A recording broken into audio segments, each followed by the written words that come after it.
اس وقت مسلمان اجتماعی طور پر دین اور دنیا دونوں اعتبار سے اپنے آپ کو خسارے میں پا رہا ہے. اس کو دونوں اعتبار سے اپنے خسارے کا احساس تو ہے. بعض کہتے ہیں کہ ہمارے دین میں خسارہ اغیار کی وجہ سے ہے. بعض کہتے ہیں کہ ہماری دنیا میں خسارہ اغیار کی وجہ سے ہے. دونوں کو، دینداروں کو بھی دنیا داروں کو بھی، دونوں کو اپنے خسارے کا احساس ہے. لیکن اجتماعی طور پر مسلمان اس بات کو بھول گیا کہ خسارے سے بچنے کی ہر زمانے میں کیا شرط ہے اور خسارے سے بچنے کا کیا ضابطہ ہے اور کیا راستہ ہے. اس کو مسلمان اجتماعی طور پر بھول گیا ہے. جس چیز کو اللہ تعالی نے قسم کھا کر کہا ہے، جس کو اللہ نے قسم کھا کر کہا ہے، اور عجیب بات یہ ہے اس آیت میں کہ قسم بھی اللہ نے زمانے کی کھائی ہے. حالانکہ اللہ تعالی نے قرآن میں مختلف چیزوں کی قسم کھائی، لیکن جہاں انسان کے خسارے کو بیان کرنا تھا وہاں اللہ تعالی نے جو قسم کھائی ہے وہ زمانے کی قسم کھائی کہ قیامت تک ہر زمانے میں، قیامت تک ہر زمانے میں انسان خسارے سے بچ نہیں سکتا جب تک چار کام نہ کرے. اس زمانے میں لوگ سمجھتے ہیں خسارے سے بچنے کے صرف دو سبب ہیں، ایمان اور اعمال صالحہ. ایمان اور اعمال صالحہ. لوگ سمجھتے ہیں کہ خسارے سے بچنے کے دو ہی سبب ہیں، ایمان اور اعمال صالحہ. حالانکہ ایسا نہیں ہے، ایسا نہیں ہے. جتنا اہم اور ضروری دنیا اور آخرت کے خسارے سے بچنے کے لیے ایمان اور اعمال صالحہ شرط اور ضروری ہیں، اتنا ہی دوسروں کو ایمان اعمال صالحہ پر آمادہ کرنا یہ بھی خسارے سے بچنے کے لیے شرط اور لازم ہے. اس لیے اسباب نجات دو نہیں ہیں، اسباب نجات دو نہیں بلکہ اسباب نجات چار ہیں. اسباب نجات چار ہیں. اسباب نجات دو نہیں، اسباب نجات چار ہیں. ایمان لانا، اعمال صالحہ اپنی ذات سے کرنا، دوسروں کو ایمان پر اعمال صالحہ پر آمادہ کرتے رہنا، دوسروں کو ایمان اعمال صالحہ پر آمادہ کرتے رہنا. یہ چار کام ہوئے ہیں خسارے سے نجات کے لیے. ورنہ اللہ نے قسم کھا کر کہا ہے کہ ساری کی ساری انسانیت خسارے میں رہے گی.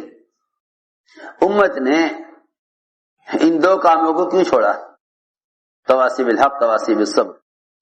دوسروں کو ایمان پر اعمال صالحہ پر آمادہ کرنا، یا دوسروں کو تواصی بالحق کا مطلب ہے دوسروں کو بھلائی کا حکم کرنا اور دوسروں کو برائی سے روکنے کی کوشش کرنا.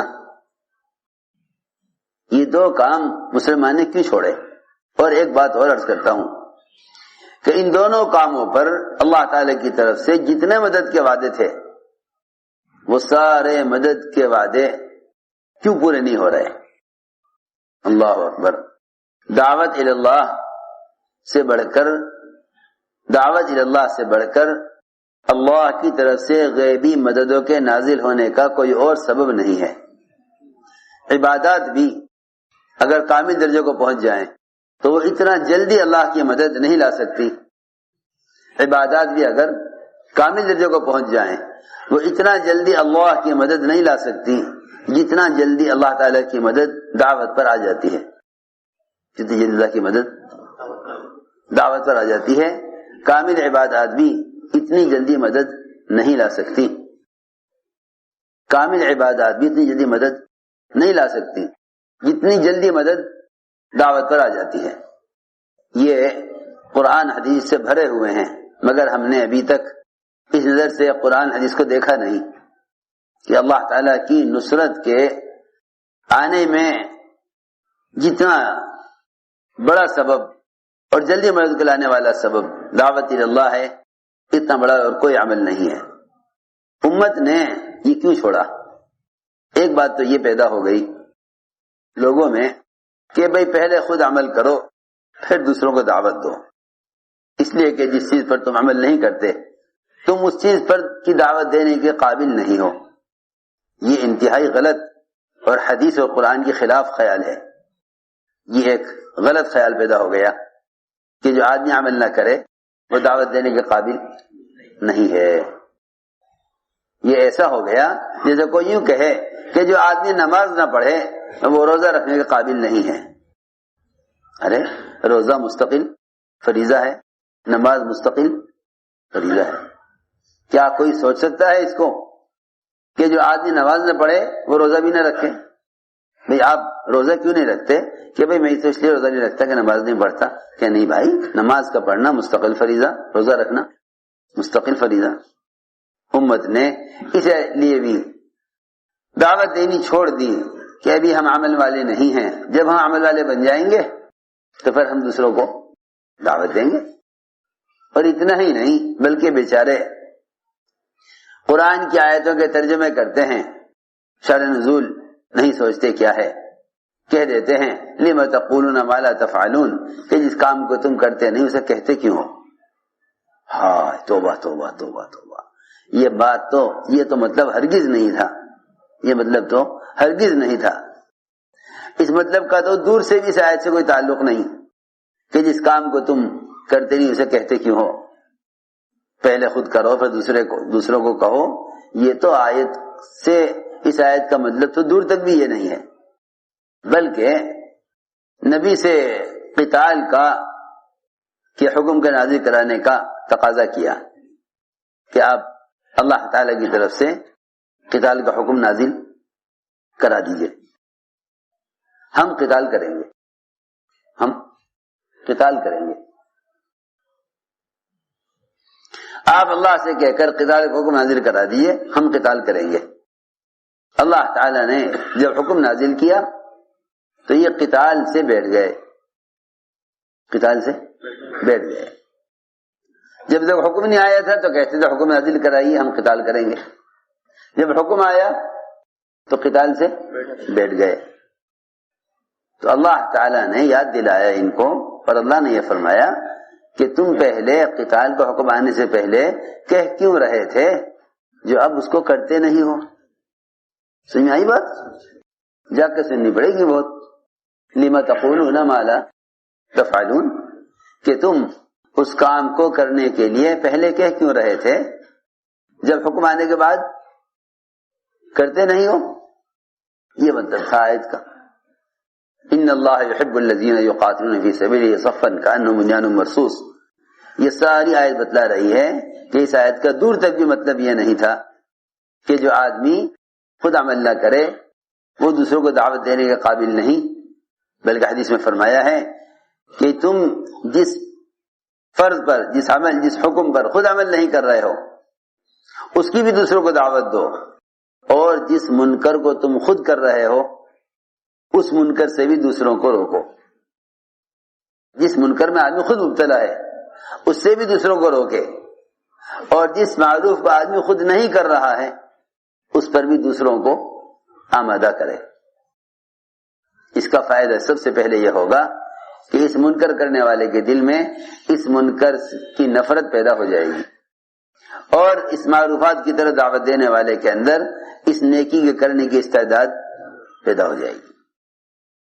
ورنہ امت نے یہ سوچ کر دعوت کو چھوڑا ہے کہ ہم اس کے قابل نہیں ہیں۔ ہم نے عرض کیا کہ خسارے سے بچنے کے اسباب یہ 4 ہیں، ورنہ امت دعاؤں کی قبولیت سے اور وحی کی برکات سے اور غیبی مددوں سے امت محروم کر دی جائے گی۔ یہ 3 چیزیں ملتی ہیں احادیث میں، دعا کی قبولیت اور وحی کی برکات اور غیبی نصرتیں، امت ان سے محروم کر دی جائے گی۔ اس لیے فرمایا کہ دعوت اللہ یہ ایمان کی تکمیل کا سبب ہے، بلکہ جو شخص اپنی ذات سے پورے دین پر چلتا ہے لیکن دوسروں کو دین پر آمادہ نہیں کرتا، اپنی ذات سے پورے دین پر چلتا ہے مگر دوسروں کو دین پر آمادہ نہیں کرتا، لکھا ہے علماء نے کہ اگر دوسروں کو دین پر آمادہ نہیں کرتا تو اس کے ایمان کی تکمیل نہ ہوگی، اس کے ایمان کی تکمیل نہ ہوگی۔ حالانکہ سارے وعدوں کا پورا ہونا اور سارے حکموں کا بندے کی طرف سے پورا ہونا وہ ایمان کے کمال پر ہے، وہ ایمان کے کمال پر ہے۔ جتنا ایمان میں کمال ہوگا اتنا اعمال میں کمال ہوگا، جتنا ایمان میں کمال ہوگا اتنا اعمال میں کمال ہوگا۔ اس لیے فرمایا کہ ایمان کی تکمیل اپنی ذات سے صرف انفرادی اعمال کرنے میں ایمان کی تکمیل نہیں ہے۔ ہماری بات بہت توجہ چاہتی ہے۔ اپنی ذات سے سارے اعمال کر لینا اور اپنے نفس کی اصلاح میں مشغول رہنا اور اپنی ہی ذات کی تربیت میں اور اپنی ذات کی نگرانی میں لگے رہنا اور دوسروں کو ان کا حال پر چھوڑ دینا، فرمایا کہ یہ ایمان کی تکمیل کے لیے کافی نہیں جب تک یہ دوسروں کو بھلائی کا حکم کرنے اور برائی سے روکنے کے فریضے کو پورا نہ کرے۔ لیکن ایک بات یہ ہے کہ اس زمانے میں مسلمان کسی بھی راستے سے امر معروف کرنے کو اور کسی بھی راستے سے منکر سے روک لینے کو یوں سمجھتے ہیں کہ یہ ہمارا فریضہ ادا ہو گیا۔ ہماری بات توجہ چاہتی ہے۔ جس طرح حضور اکرم صلی اللہ علیہ وسلم کے نماز پڑھنے کا طریقہ متعین ہے، اس طرح آپ کے دعوت کا طریقہ بھی متعین ہے۔ امر معروف نہی منکر، اسے کسی بھی ذریعے سے کر لینا ذمہ داری کے ادا ہونے کے لیے اور اسے کسی بھی طرح سے کر لینا یہ اس فریضے کے ادا ہونے کے لیے کافی نہیں ہے۔ بہت توجہ سے بات سننا۔ معذور آدمی اگر نماز بیٹھ کر پڑھتا ہے، اگر نماز بیٹھ کر پڑھتا ہے تو اس کا یہ عذر اس وقت تک ہے جب تک یہ معذور ہے۔ جیسے ہی اس کا یہ عذر ختم ہو جائے گا اس کے ذمہ قیام فرض ہو جائے گا، ذمہ قیام فرض ہو جائے گا۔ وہ یہ نہیں کہہ سکتا کہ بیٹھ کر پڑھنے میں زیادہ سہولت ہے لہذا قیام چھوڑ دوں، کہ نہیں، جو قیام پر قادر نہیں ہے وہ بیٹھ کر نماز پڑھ سکتا ہے ورنہ قیام فرض ہے۔ جیسے ہی یہ عذر ختم ہوگا قیام فرض ہو جائے گا۔ میں ایک مثال دے رہا، یوں نہیں کہہ سکتے کہ ایسے نماز پڑھ لو۔ جس طرح نماز کا طریقہ متعین ہے ایسے ہی دعوت اللہ کا ایک طریقہ متعین ہے۔ امر معروف اور نہی منکر اس کی ایک عملی محنت ہے، اسی لیے علماء نے لکھا ہے کہ امر معروف اور نہی منکر یہ دونوں کام اپنی ذات سے انجام دینا، یہ دونوں کام اپنی ذات سے خود انجام دینا یہی اصل ایمان کی تکمیل کا سبب ہے۔